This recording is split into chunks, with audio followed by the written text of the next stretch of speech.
Litson po tayo ngayon na 45 kilos mahigit ito. Yan.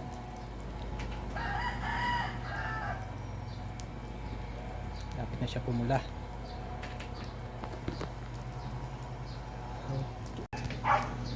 Fire it up guys. Malagablab yung apoy ng litson natin.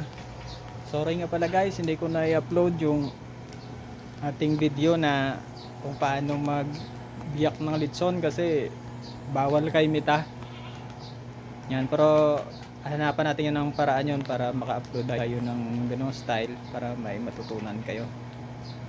Thank you.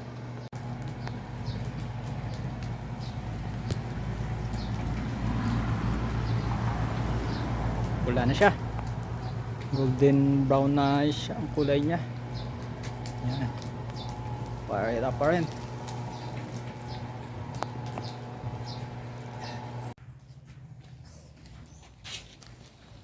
Sound check muna tayo, sound check.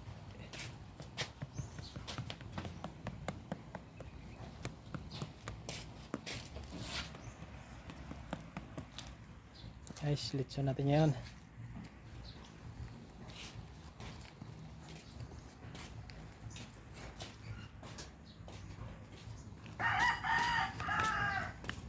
Sobra ng crispy guys.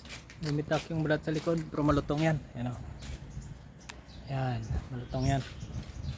Kahit na bumitak. Kasi bumitak yan siya nung matigas na yung balat. Kaya okay lang yan.